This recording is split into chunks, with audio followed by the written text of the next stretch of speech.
I'm Alex Sharfin, and this is episode 17 of the Entrepreneurial Personality Type podcast, Cultivating Brilliance. This podcast is for empire builders, game changers, shot takers, world makers, those among us who can't turn it off and don't know why anyone would want to. We challenge complacency, destroy apathy, and obsess on creating momentum so we can roll over bureaucracy and make our greatest contribution. Sure, we pay attention to the rules, but only so we can bend, break, and rewrite them around what we want. We don't accept our destiny, we define it. While the rest of the world strives for average and clings desperately to the status quo, we are the minority, the few, those willing to envision a better future, and instead of just daydreaming of what could be, we endure the vulnerability and exposure it takes to make it real. We've all heard sit down, stop talking, quit going so fast and making everyone else uncomfortable, but we know we are hardwired differently. We are the evolutionary hunters, the most important people in the world, because entrepreneurs are the only consistent source of positive human evolution, and we always will be. In this episode, I return to the subject of children, one that is very close to me because I have two daughters, and when Reagan, my oldest, was born 10 years ago, and my younger daughter, Kennedy, was born 8 years ago, 8 years ago this weekend, actually, my life changed entirely. I became a completely different human being. I often share with people that becoming a parent doesn't change your perspective. It changes your perspective of perspective. I didn't understand what the word meant until I had my daughters, and everything changed for me. I started seeing them as these perfect beings that were undamaged and ready to take on the world and ready to go do what they wanted to do. And ever since they were young, I was fascinated by their ability to explore and to learn and to pick things up and to tell me things that often were so far beyond their age, maturity level, or ability to understand, it would blow me away. And ever since they were born, I had one goal, and still do today, to help them become the brilliant evolutionary personality or entrepreneurial personality types that they are, to help them step in to their full role as evolutionary hunter and lead their tribe. I believe the future is a revolutionary, so I'm committed to raising, the future is a revolution, so I'm committed to raising revolutionaries. And if you look at the world today, the quick summary of how we look at children is that if a child has asynchronous development where they don't learn everything at the right time and they have unique strengths and sensitivities and what would appear as deficit, that is a child that's broken and we must correct. But if we take the lessons from history, the children that didn't learn at the same time, the ones that had unique strengths and sensitivities that appeared to have deficit, were exactly the human beings that went on to change the world.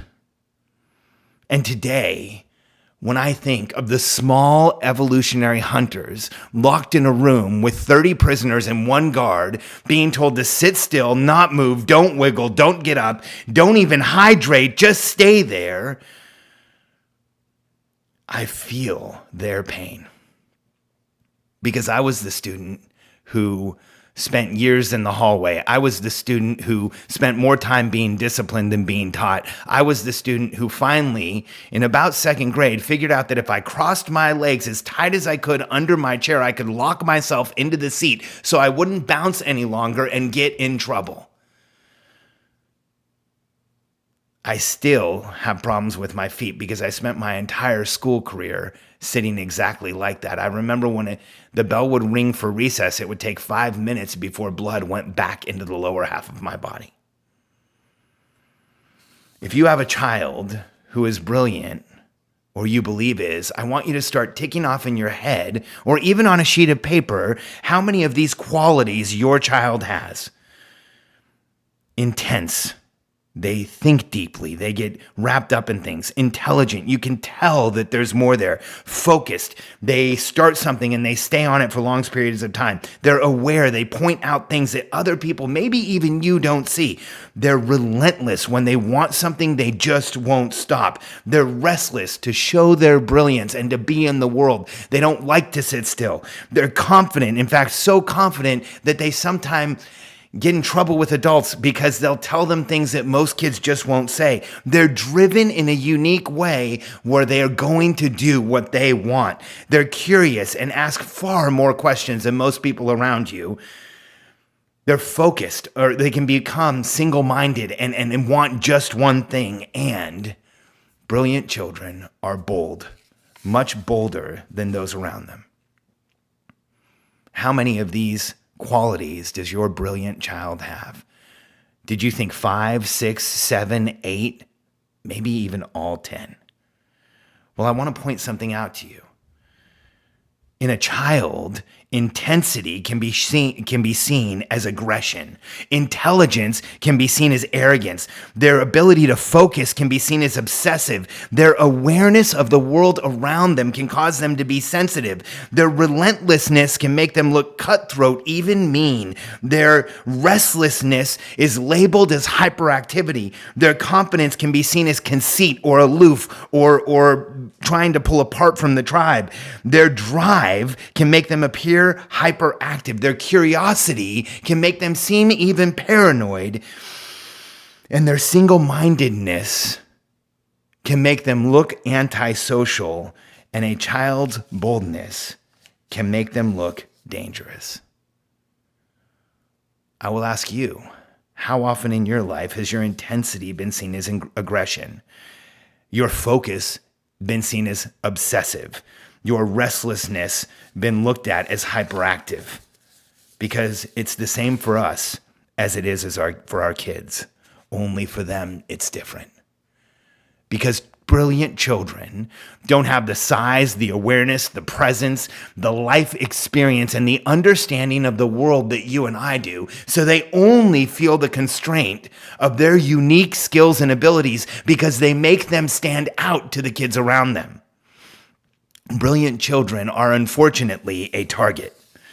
Don't forget, in the last episode of this podcast, when we talked about that 4-way tug of war for your child's mind and lifelong success, the standardization principles that are being put in place by administrators, politicians, bureaucrats, and educators that are all pulling in different directions with your child in the middle.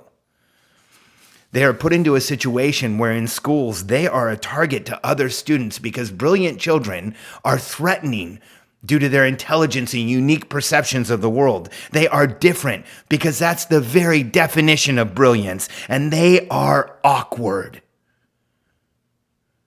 Because children who speak like adults, who understand more than those around them, who have unique perceptions, who have that intensity, who have innate motivation, who are driven to get things done, and who have that need to improve the world around them are seen as weird. And brilliant children are a target not just to other students, but to educators as well. Not all, but many educators see the child who is different as threatening and different and awkward, just like the students do. And today, the educators who care, the educators who want to help are working in a system where their hands are so tied behind their backs and there's so much pressure around standardization and success that whether they want to or not, they can't help but develop animosity towards the student that throws off the flow, makes things slow down, and changes the dynamic of the classroom. The challenge is that for those very educators who want to help children, they are held to this standardized expectation where every child in the classroom will grow socially and emotionally, orally, through reading, written, math, and communication at the same time. And what we're literally saying in today's world is that all of those disciplines must be learned at the same pace as average to be considered normal. See, brilliant children are unique. They are different. They're not driven like the rest of the world. In fact, they're driven a lot like you and I. I'm willing to guess that if you have to do something that doesn't really matter to you for someone else that you don't really care about, that it's torturous, that it's difficult, that it's something that's hard to continue doing. Because people like us are driven by creating our own outcomes. We are evolutionary hunters, and the one thing that we must do to unleash our full potential is to determine what the hunt is for us. And it's no different for your brilliant child. They are a physiologically sensitive, momentum-based being that is highly reactive to constraint. You can watch a brilliant child go from perfectly fine to throwing things on the floor, including themselves on the floor, within moments just because they feel constraint. And it can be minor. We'll judge that constraint as having, and judge their reaction as being disproportionate to what we are observing. But if we were inside that child's head, we would recognize that they feel the pain of being held in place. And that's the reaction we are seeing in the world. Because here's what happens. If your child is allowed self-direction, here's what we know you can see. And I hear this from parents. They tell me things like, I hear my daughter's a behavioral disorder in school, but she comes home and she focuses for hours at a time building things. My son, I was told, can't sit still in class, but last night he built a 1,000-piece Lego set by himself. Why are we missing the situational condition that these children are in? Because when a brilliant child has supported self-direction, when they are allowed to choose what they want, they are physically, cognitively, and chemically boosted just like you and I are when we are in momentum. When a young evolutionary hunter is allowed to do just that, determine their hunt and go, physically, they're able to work for long periods of time. They're able to concentrate with an intensity beyond their age, and they can maintain physiological momentum. Some may not even eat or drink or talk to anybody else. They may isolate completely and go on that hunt on their own. That is a sign of brilliance. Cognitively, when brilliant children get to follow a path of their own, they're able to learn effortlessly because they are innately motivated to reach a destination and move forward. They quickly and instinctively learn what they need to do in order to maintain momentum. When a child is supported in pursuing their own outcomes, they learn at a rate much faster than when they are told to learn tactics. And chemically, when a child is driving towards what they want, when they are pursuing what they want to do, when they are seeing the outcomes they care about, chemically they are balanced. They can remain focused and motivated for long periods of time. They stay in momentum. They don't fall out of it. See, brilliant children are just like you and I. When they're in momentum, they are alive. And when they feel the resistance of constraint, they feel just like we do, only they don't have the maturity, the understanding, the perspective to be able to hold it in, stuff it down, not let the world see it like so many of us do. And we all know the consequences we pay for that. We spend 18 years telling brilliant children, sit down, stop moving, shut up. Hey, don't ask any more questions and quit making everyone else uncomfortable. And then we spend the rest of their lives hoping that they'll get motivated to do something. If you are a parent of a brilliant evolutionary hunter, I have a simple question for you. When does that young entrepreneurial personality type, that small little evolutionary hunter who wants so badly to create momentum to move forward in the world, when do they have time to offload with you?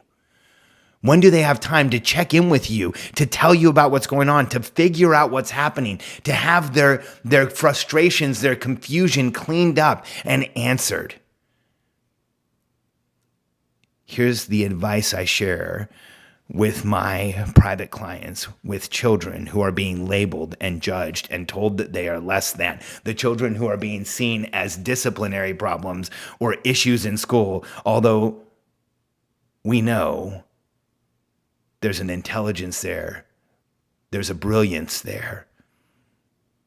It's just not seen in those situations. I tell every one of my clients to take that little child, and regardless of how old they are, and every morning get them outside and go for a walk. We are evolutionary hunters. We are physiologically activated. Get your child outside and allow them to talk to you, to reflect to you what's going on, to tell you what's really happening. Don't feel like you have to fix it all. Just listen and understand. Hear their perspective. Let them tell you what is happening for them and where they are. It's a gift that will change yours, and more importantly, your child's life. And don't expect them to start talking on the first walk, but they might. But don't expect it, because it might take a while for you to be in that physiological space with them, to be moving with them, to create consistency in the walk. And what will happen, and it's happened for every one of my clients who has done this, is there will be the day where the child, your child, turns to you and begins to share in a way that allows the two of you to create the connection between the experienced hunter and the one who's just learning how to hunt. Be careful when you're on these walks, and be careful when you're communicating with children, especially those that are brilliant, because they often say or share things that we want to react to in a corrective way, and they're not trying to make us feel that way. So I have this policy with my children, and I share this with my clients, that whenever I feel like I need to correct them, I make sure that I ask at least 3 questions first, and I'm not perfect. Sometimes it's only 2. But I'll share with you just an anecdote of one time where I almost flew into correction with my older daughter, Reagan, and I'm so glad I didn't. We got up one morning and we decided to go buy a soccer ball because the one that we had was left outside and it had completely deflated, and we found it as a family and realized we hadn't taken care of it. We learned a lesson and we were going to go get a new one. So we went to the sporting goods store that's only 10 or 15 minutes from my house, and we were walking down the aisle, and I was with both Reagan and Kennedy. And my daughter, Reagan, was about 8 years old, and she said, "Dad, we should buy a new bike because mine has a flat tire. So while we're here, let's get that and not forget." And my immediate instinct was to say, "Reagan, what a waste of money. We're going to buy a bike because it has a flat tire? What are you, crazy? You just replaced the inner tube. We can't just go out and spend because something's just slightly broken. Like, we could just fix it." And then I remembered the advice I gave my clients. And I paused and I said, "What do you mean, Reagan?